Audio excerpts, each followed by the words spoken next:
Apocalipsis 22, verso 6. Dice así la palabra de Dios. Y me dijo: estas palabras son fieles y verdaderas. Y el Señor, el Dios de los espíritus de los profetas, ha enviado su ángel para mostrar a sus siervos las cosas que deben suceder pronto. He aquí, vengo pronto.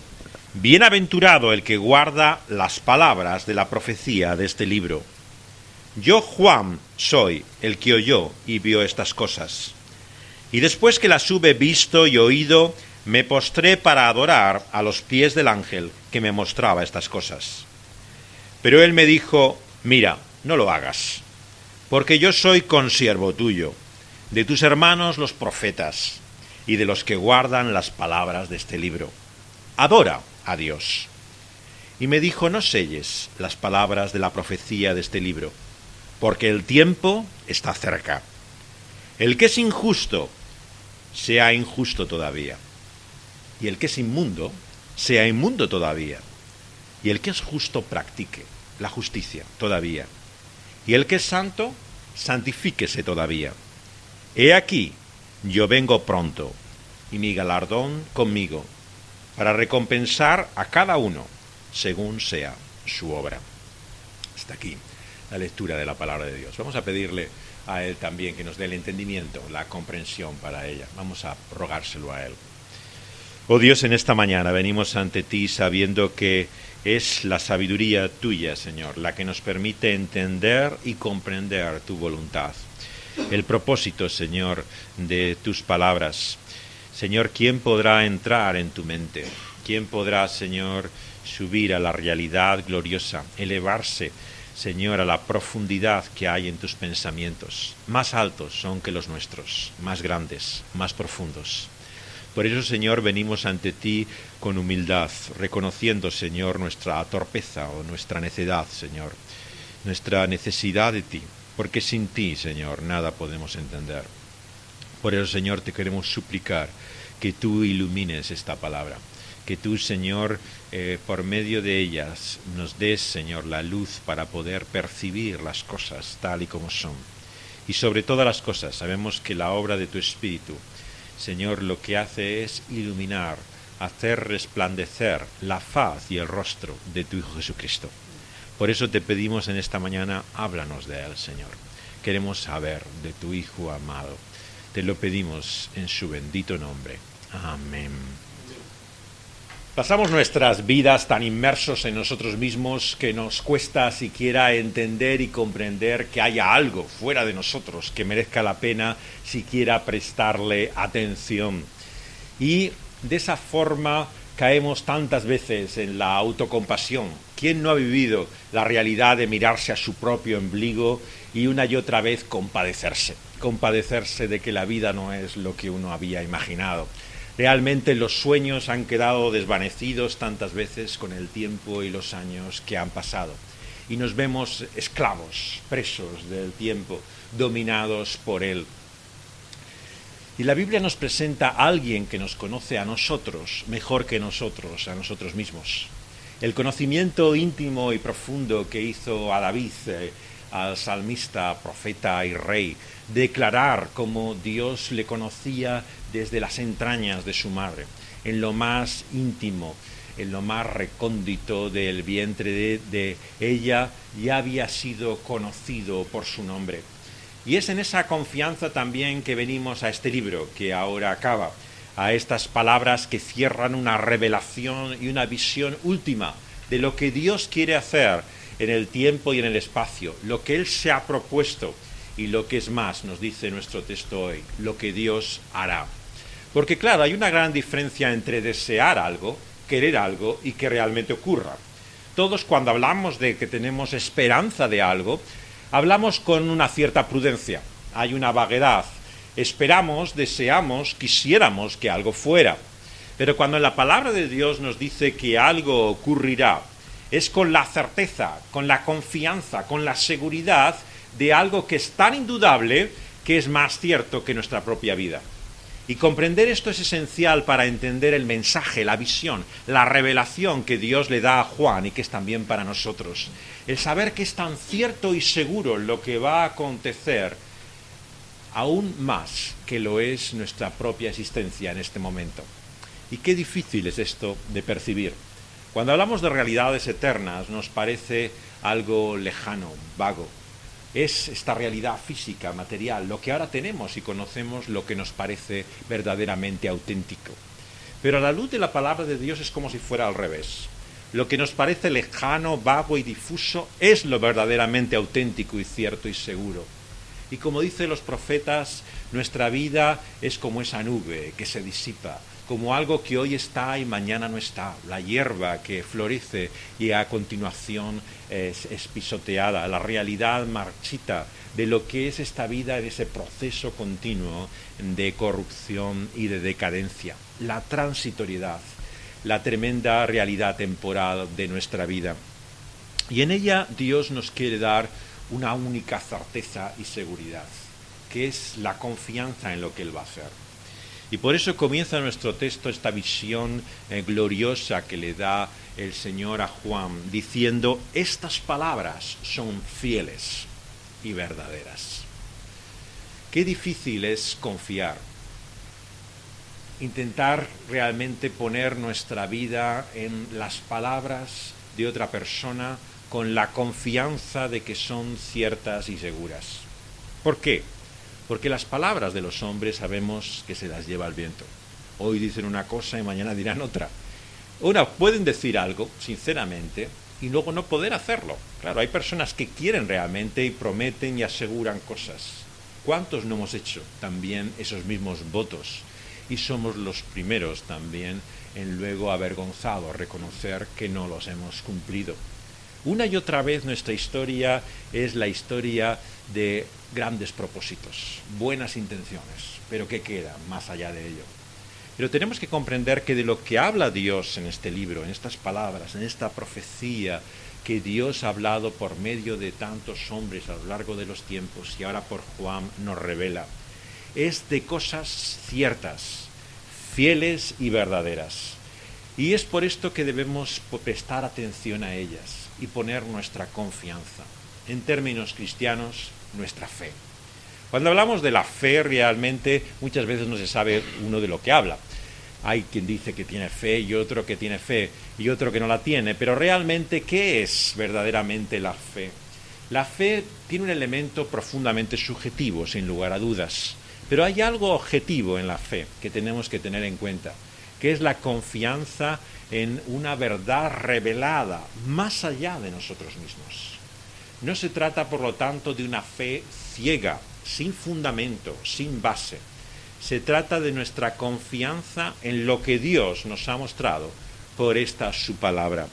Y nos dice que es el Señor, el Dios de los espíritus de los profetas, el que ha enviado a su ángel para mostrar a sus siervos las cosas que han de suceder pronto. Esta expresión inusual no ocurre habitualmente en la Escritura, el Dios de los espíritus de los profetas, ¿no? Nos muestra una realidad también a la que parece referirse Pablo cuando habla de las profecías en el Nuevo Testamento, cuando nos explica que hay un Dios que es el Dios que tiene la autoridad, soberanía y sujeción de los profetas, el que inspira a esos profetas y el que también habla por medio de ellos. El misterio de la profecía es este, que Dios es realmente no solamente el autor de ella, sino es quien hace llegar esa misma palabra a nosotros. Es el Dios que ha hablado. Porque esta es la gran pregunta de la vida. No si existe Dios, sino si ese Dios ha hablado. Muchos se han dado cuenta de esto precisamente porque hablar de Dios, ¿qué es al fin y al cabo? Sino hablar de un nombre, de una palabra. Pero lo que importa, por lo tanto, no es si uno cree en Dios o no cree en Dios, sino en qué Dios es el que estamos creyendo. Por esto es que la cuestión de la revelación, de la palabra de Dios, es tan central para la fe misma. La cuestión no es si uno tiene en su interior una sensación, una impresión, una sugestión que le dice que hay un Dios allí. Algunos la tienen y otros no, pero da igual. Lo importante no es la sugestión que uno tenga, lo importante es si hay realmente un Dios allí que ha hablado y que se ha revelado. Porque más allá de nuestras impresiones o sensaciones, nuestra fe tiene que descansar en la realidad de quién es Él. Y Él nos dice que es el Dios que de los espíritus de los profetas ha mostrado estas cosas que han de suceder pronto. Y nos da esa tremenda declaración en el versículo 7. He aquí, vengo pronto. Claro, leer esto es casi paradójico, irónico para muchos. Pronto, ¿cuánto de pronto? Porque desde luego han pasado muchos años, ¿no? Y ciertamente cuando uno escucha el fervor, la pasión con la que muchos creyentes te dicen, no, yo creo que el Señor va a venir pronto, el Señor viene ya. Claro, cuando uno lee la historia y ve que generación tras generación, no hay momento a lo largo de los siglos que la Iglesia no haya creído que Jesús venía inmediatamente, pronto. Entiende por qué el gran escepticismo de tantas personas que se acercan a la Biblia, al Evangelio y a estas palabras de Jesús. Bueno, esto parece realmente el fervor, el celo fanático y ciego de personas que realmente quieren ser protagonistas en su propia generación de algo cataclísmico, algo que cambie la historia y la vida. Y por eso todas se creen el centro del universo. Se creen que ese es el momento en el cual la vida va a cambiar, la historia va a ser diferente y, como decía el lema del actual presidente americano, haremos historia, ¿no? Y todos queremos protagonizar ese gran momento, la realidad última en que finalmente la historia pegue su giro espectacular. ¿Qué significa que Jesús viene pronto? Esto es clave en todas las parábolas del Señor Jesús. Y para entender esta visión de Juan, vamos a tener en presente lo que hemos leído en el Evangelio de Lucas, en este domingo precisamente, que recordamos la entrada de Jesús en Jerusalén. Vamos a tener presente también lo que narra en el capítulo 19 de Lucas, el evangelista. Y antes de la entrada triunfal en Jerusalén, Jesús cuenta una de esas parábolas, ¿no? Parábolas misteriosas, enigmáticas, ¿no?, que da el Evangelio, muchas de ellas en este Evangelio de Lucas, que habla de la inminencia de la venida de Jesús, ¿no?, de cómo Jesús anuncia que viene pronto, y lo hace por medio de estos singulares relatos, extraños, extraordinarios, que son las parábolas. Claro, las parábolas, en cierta forma, algunos las han entendido mal. Han pensado que las parábolas son como ejemplos sencillos, ¿no?, ilustraciones de la vida cotidiana que Jesús utilizara como si fuera este maestro, digamos, conocedor del saber popular y supiera expresar cosas sencillamente a la gente. Claro, esa visión que muchos tienen de las parábolas, cuando realmente las lees, cuando te acercas a ellas y piensas sobre ellas, se te viene abajo. Claro, las parábolas no son tan sencillas. Desde luego son bastante misteriosas. Y algunos, como la que encontramos hoy, vamos a considerar a la luz de estas palabras, ¿no?, es realmente chocante. Sobre todo su conclusión. Como alguien ha dicho, es realmente en el aguijón de esa historia, en el final, en la moraleja, diríamos, hablando de un cuento, donde está la clave de la historia. De cierta forma, uno se pierde en los detalles, ¿no? Cuando intenta entender a qué se refiere cada cosa, está confuso, pero cuando llega al final siempre tienes la sorpresa, el choque. Todas las parábolas tienen un final sorprendente, absolutamente imprevisible. Uno no puede llegar a la idea de lo que va a ser finalmente el final de la historia. Y claro, es en el final el que está la clave de toda la historia. Es el sentido mismo de lo que Jesús quiere decir. Y hay una insistencia en todas ellas, ¿verdad? Si las conocéis, os invito a leerlas en esta semana, a conocer las parábolas de Jesús. Seguramente os sorprenderá el hecho de que todas ellas hablan con mucha frecuencia de esto, de la venida inminente de Jesús, de que Cristo viene pronto, de que el Rey trae su reino, de que viene el esposo a buscar a la novia, de que la fiesta está a punto de comenzar. ¿Cuántas veces aparece esta expresión en las parábolas? Es como la enseñanza constante, ¿no?, de todo lo que Jesús dice. ¿Qué significa que Jesús viene pronto cuando generación va y generación viene y aquí seguimos en este mundo? Bueno, en un sentido, muchos han intentado explicar esto sencillamente como un error. El escéptico es lo que te dice. Bueno, esto era una comprensión equivocada. Aquellos hombres pensaban por error, como cuando lees lo que Pablo dice a los tesalonicenses, ¿no? que realmente estaban a punto de vivir todo esto y tenían que dejar sus trabajos, su vida, porque era inminente la venida de Jesús. Claro, no fue así. Y entonces lo que se dieron cuenta después es que había habido un error, un mal entendimiento, una mala comprensión. Sin embargo, claro, si entendemos que estas son palabras fieles y verdaderas, ¿qué ha ocurrido? ¿Es un malentendimiento por parte de los discípulos de cada generación? ¿O es que había un error en las mismas palabras? Como creyentes aceptamos esta palabra como fidedigna.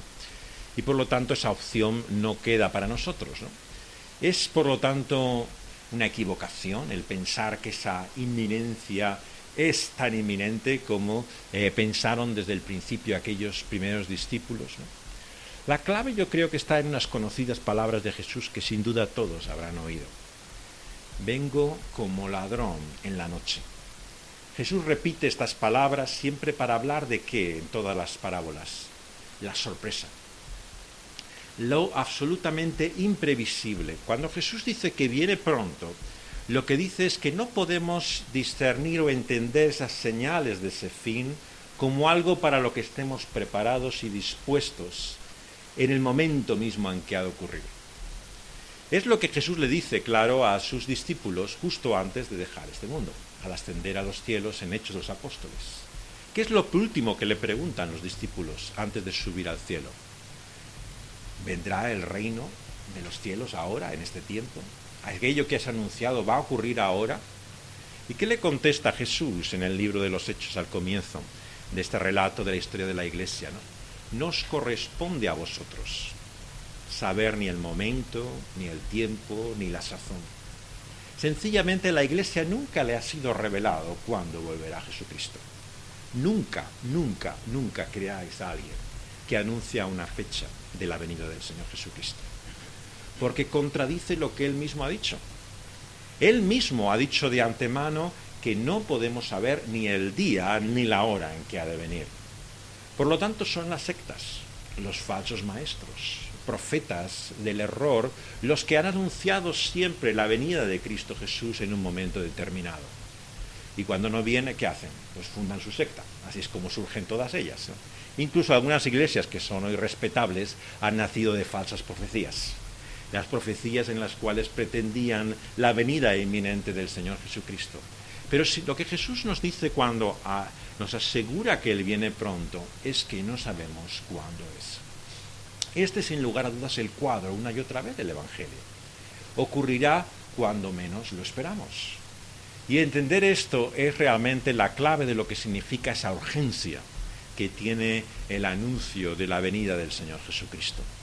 Esa urgencia para la cual tenemos que estar preparados, dispuestos. Dice el Señor, bienaventurado, por lo tanto, el que guarda las palabras de la profecía de este libro. Fijaos que la referencia es al libro. Muchos han estado hablando mucho tiempo sobre que el cristianismo y su enseñanza se basaba en las palabras de estos hombres guardadas oralmente, registradas durante generaciones, ¿no? Y que luego han dado lugar a lo que hoy llamamos la Biblia. Pero cuando uno lee la Escritura se da cuenta que tanto el Antiguo como el Nuevo Testamento tuvo el propósito siempre de ser llevado por escrito, de formar un libro. O sea, el propósito de Dios no es algo ajeno o extraño que luego llegaran estas palabras registradas por escrito. Dios quiso desde el principio, desde la primera vez cuando habló a Moisés y escribió los primeros libros de la Biblia, que pusiera por escrito estas palabras. Y lo hace aquí con Juan. No hay nada extraño en la idea de una palabra escrita de Dios. La idea, por lo tanto, que muchos tienen de que el tener un libro sagrado, una revelación cerrada, es algo extraño a lo que es un mensaje espiritual que tiene que ser libre, mucho más vivo, algo que no se pueda poner así, de esa forma, quedado como registrado en piedra, no captan lo que es el propósito mismo de Dios, ¿no? Que quedara esa palabra por escrito y fuera leída en todo lugar donde se escuchara de este mensaje. Y Juan, el que oyó y vio estas cosas, después que las oye y la ve, y ve a aquel ángel que le trae esas palabras, leemos en el versículo 8 que él se postra para adorar a los pies de ese ángel. que le está mostrando estas cosas. Pero él le dice, mira, no lo hagas, porque yo soy consiervo tuyo, de los hermanos, tus hermanos los profetas, los que guardan las palabras de este libro. Adora a Dios. Y me dijo, no selles las palabras de la profecía de este libro, porque el tiempo está cerca.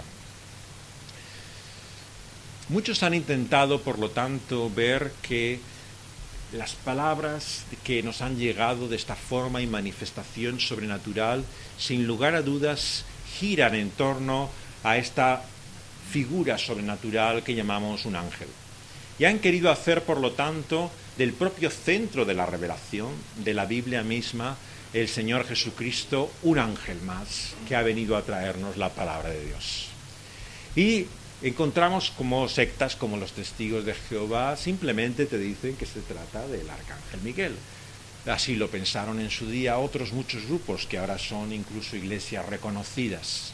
Pero la palabra de Dios prohíbe y condena claramente la adoración a ninguna criatura, sea angélica o humana. Ninguna persona es digna de la adoración del ser humano. Y por lo tanto lo que aquí nos muestra la palabra de Dios es que sea como sea que recibimos la palabra, sea de un predicador, de un siervo suyo humano, o sea una manifestación sobrenatural, no hay nada digno de adoración en el medio en el cual recibimos esa palabra. Esa fue la tragedia del pueblo judío, claro. Ellos tenían a Moisés, que había traído la ley de Dios. Cuando el pueblo infiel le había dado la espalda a aquel que los había liberado, el Señor les trae por medio de su siervo Moisés la Escritura, sus mandamientos. Y claro, Moisés se hizo tan grande que realmente después de Dios no había nadie como Moisés. Era el único que había visto a Dios. Y es por esto que encontramos libros como Hebreos. Hay alguien superior que Moisés, comienza diciendo Hebreos. Mucho más grande que Moisés es el Señor Jesucristo. Y continúa diciendo, pero hay alguien mayor que los ángeles. Mucho mayor que ningún ángel o criatura espiritual que podamos ver, que es el Señor Jesucristo. Por lo tanto, la palabra de Dios nos muestra que aquel que es el centro de esta revelación, de quien habla, no es comparable a ninguno de los medios como nos llega, sean humanos o angélicos. Cuidado, por lo tanto, con el culto a las celebridades. En primer lugar, aquellos conocidos predicadores, los famosos del púlpito y que buscan de alguna manera siempre ser utilizados de esa manera poderosamente en la iglesia. No hay nadie digno de nuestra adoración.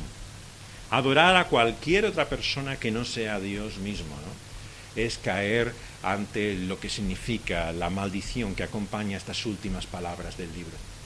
No debéis nunca admirar de forma tan ciega a aquel que es simplemente un mensajero, alguien que trae su mensaje y su palabra como solamente Dios mismo, en la persona de Jesucristo, es digno de adoración. Y no digamos ya ángeles. El culto a los ángeles realmente parece que se introduce ya en finales del Antiguo Testamento. Hay un periodo en el cual la influencia de Persia y de otras culturas es muy grande en el pueblo judío. En todo ese mundo helenístico, los judíos empiezan ya a hablar mucho sobre ángeles. Claro, los ángeles estaban en la Biblia desde el principio, pero vemos que no tenían el papel que va adquiriendo posteriormente en la historia, ¿no?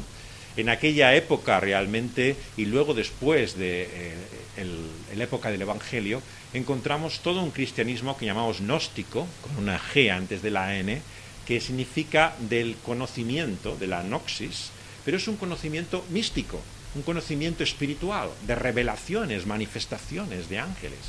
Y encontramos muchísimos cristianos también a partir de entonces que se llenan la cabeza de este tipo de manifestaciones y visiones sobrenaturales, ¿no? Por todas partes están constantemente inmersos en este mundo.